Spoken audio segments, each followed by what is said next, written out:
Hey guys, welcome to another episode of Disaster Rides, and today we are taking a look at one of the Matchbox 8-packs, and there are some really cool models in this one. But what makes this even cooler is that I picked this up sometime last year for £7 in Morrison's. Less than £1 per car in this day and age. Absolutely crazy.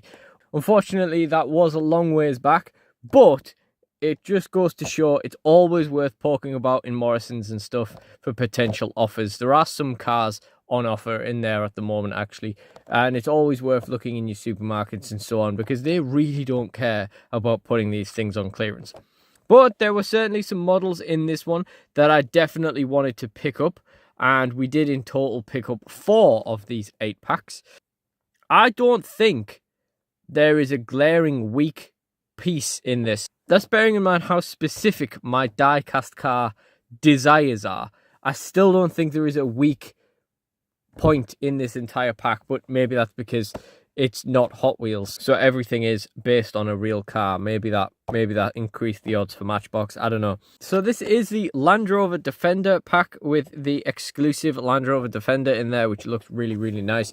You can see we have got a Jaguar, an Alfa, a Defender, a VW Golf, a Nissan truck, and a Ford Mustang, as well as the Mini. Oh yeah, the Mini's right there. Oh, I guess no badge or anything. That's terrible. And I have plenty to say about a couple of these different models, so let's get into this, see what we have got.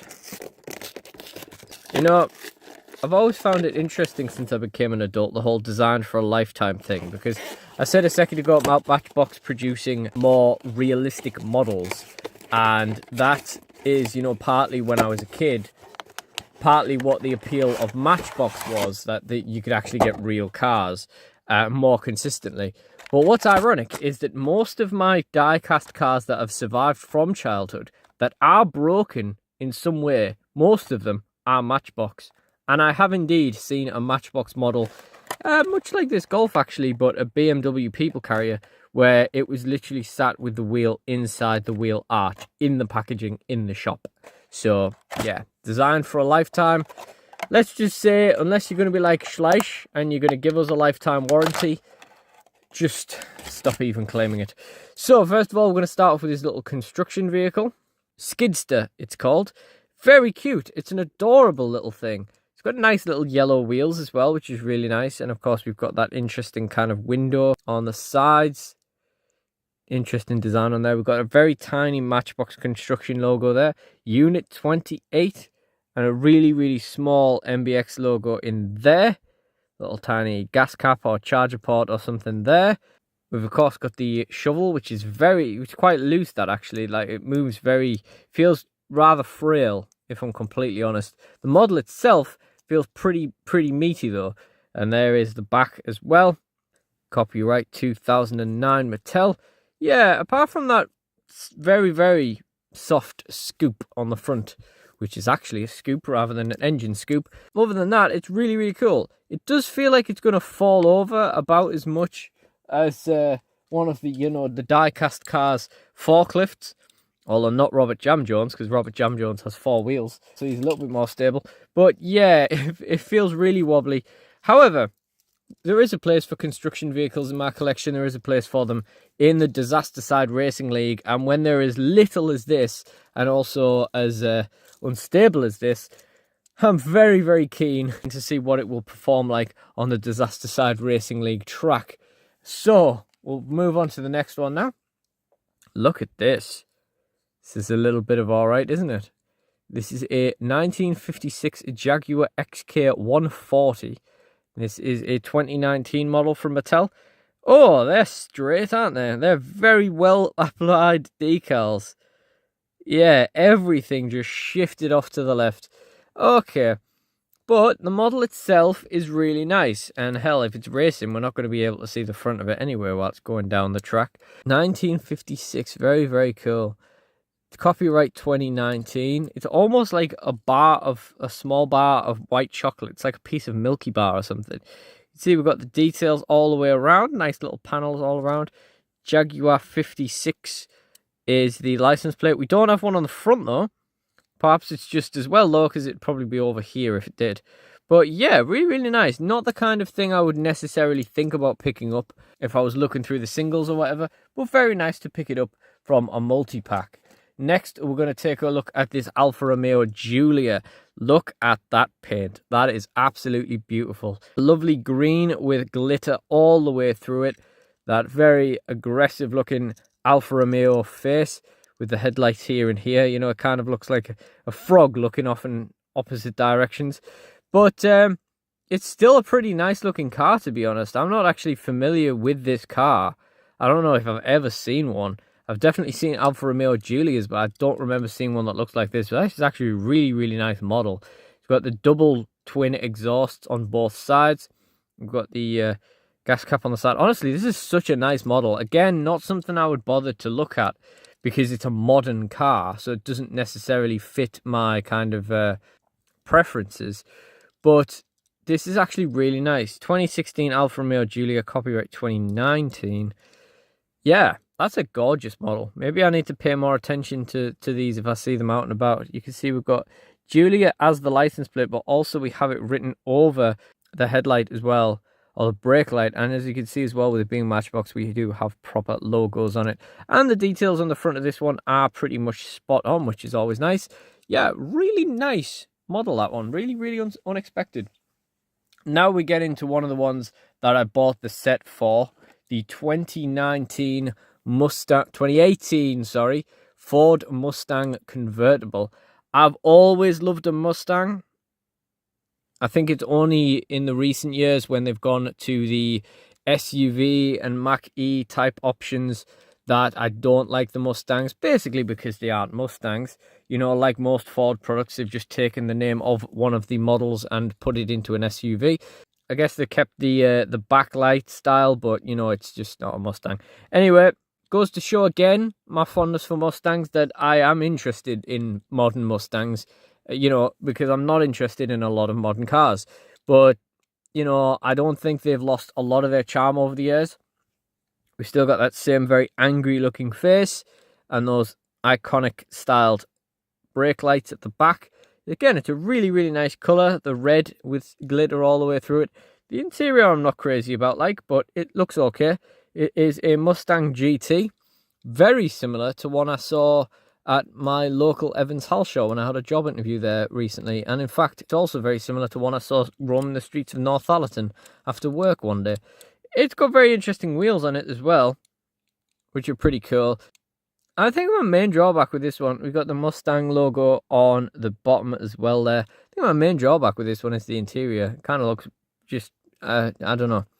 It could just look a lot better. That kind of creamy beige is not really working for me all that much, but still a very, very beautiful model. Still very glad to have picked that one up. I feel like there might be another one of those in another multi-pack that I'm debating picking up in Morrison's at the moment with the VW Golf in it.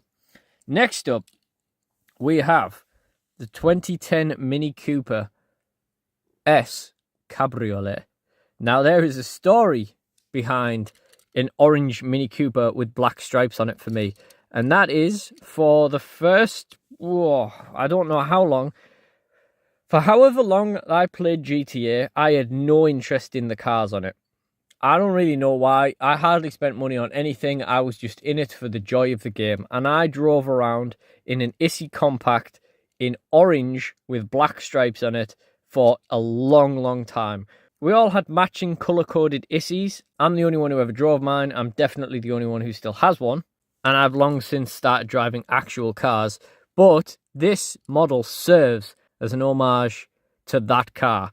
I would have preferred having the proper hatchback version, but it is what it is. I remember there being one time where I was kind of thinking, like, I really hate the modern Defender. And I was thinking, I'd seen a Matchbox of the modern Defender, and I thought the only way I'd ever end up with one of those is if someone really wanted to, is if the Disaster Side recently took off and someone really wanted to see one and they sent me it. As you know, some people, some of the bigger channels do. And then the very next day I was in Morrison's and there was a hatchback orange Mini in a multi-pack with that Defender, and I kind of regretted not picking it up. And that is exactly why I picked this back pack up as soon as I saw it. You know, it is a cabriolet rather than the regular hatchback, but it still does the job. Anyway, very, very nice. It kind of has like the look of a fish, really, with those, like the fish eyes, and possibly not both looking in the same direction. We've got the mini badge there, and we've got the, and it's a very simple design. There's not really a lot of detail or anything to it, but it looks really, really nice. We've got the twin exhaust in the middle there. Copyright 2011, Mini Cooper S Cabriolet 2010. I remember thinking when I had that car on GTA, I remember thinking that, you know, if I had that in real life, if that was my real life first car, I'd be pretty happy with it. And then I saw an orange Mini in real life and I was like, yeah, never mind. I think if you were to have a Mini in real life, you have to have it in this sort of colour. But generally speaking, I'd rather have another hatchback for the price of them and save the price difference, to be honest.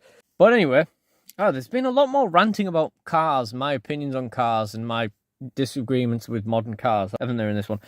So we move on next to the 1962 Nissan Junior. Again, all is welcome in the Disaster Side Racing League, so it will be welcome in some truck driving. This is a 2016 model. Like with all the models we've had so far that I just haven't mentioned, it is a fully metal framework with plastic base and plastic details around it as well. Plastic grille and headlamps in this case. Plastic bumper. We've got a tow bar on the back, which is nice. Got a Nissan license plate. I wonder how difficult it was to get that one. I wonder how much they spent on that. And of course, we've got the brake lights and indicators as well. We've got the headlamp on the front. We've got no Nissan logo or anything to be seen on the front or back of it, but still very novel. You know, truck from the 1960s, we don't really expect a badge to still be on it, to be honest. But yeah, really, really nice. Really cool truck. Got quite a long truck bed. Like I say, definitely a place for trucks in the Disaster Side Racing League. We'll definitely find some use for that. Next up, this very interesting 2021 Volkswagen Golf GTI. Look at that. It's a fascinating colour, isn't it? I don't think I could drive a car of this colour in real life, but it does look really nice. I mean, maybe it would depend on the car. If it was like a supercar or something, or like some kind of like jazzy sports car, maybe an old TVR or something like that, maybe I could pull it off. But I don't think I could drive a Golf in this colour. But it is really, really nice. Got the Matchbox logo on the license plate, the VW logo, the GTE on the just there. We've got the nice headlamps and everything. Nice front grille. Not necessarily the best painted, though. There's quite a lot of purple in there. And yeah, it's a really nice casting of the Golf GTE. You can see we've got Golf on the back there, GTE, Volkswagen logo, nice headlamps. It's really, really nice. It's such a nice colour as well. Again, the purple glitter flake. 2021 for VW Golf GTE, 2023 copyright. Now, this is a modern car that I don't dislike. I don't dislike the modern Golf and the modern Polo. But let's just say the reason that I dislike the modern Golf and the modern Polo isn't because of the car themselves. Let's just leave it at that.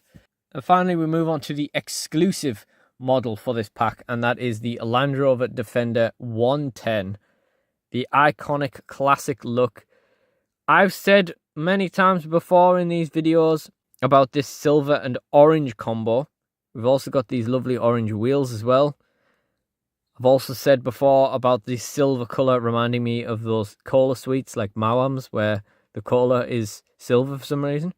We've got the front headlamps. We don't have a Land Rover logo, but that's not necessarily untoward on a Defender. We've got the Matchbox logo on the side there, which is pretty nice. We've got this nice kind of map type thing. We've got a lot going on in the roof rack on the top. We've got a gas can. Is that a chainsaw? Various bags and stuff. I don't know. Is there anything else? I don't think there's anything else like noticeable about the bags or anything. We've got the lights on the top as well. We've got the ladder on the back. And the spare wheel, of course. Got these. They are just mud flaps, right? On the back of a Defender. And then the license plate would be here. Is this the only one that doesn't have like some joke in the license plate? Yeah, this and the what was this called again? The Skidster, I think, are the only ones that don't have like a reference to themselves on the license plate. It doesn't have a license plate at all. Really, really nice model. Love an old Land Rover, love an old Defender, and this is a really nice example of it. pretty cool. It's a funny chainsaw on the top, really nice color scheme, not something you necessarily see every day. I actually really like this set. This is a really solid set. Usually I buy these multi-packs and there's like 2 models that I'm like really stoked on, but I'd say I went in really liking these 4 when I bought it, and you could certainly add this guy to that mix. And honestly, the last 3 pieces, again, stuff that I wouldn't think about picking up on an average day, but I'm really glad I did. Nice to have some old 50s pieces in there. It's nice to have some more trucks, classic trucks at that, and it's always nice to have more construction vehicles as well, especially funny, silly little ones. And that is everything for this video. So if you did enjoy it, please do like, comment, and subscribe. Check out the Disaster Rides playlist in the end screen for more, and I really do appreciate you guys joining me. So thank you all for watching, and goodbye.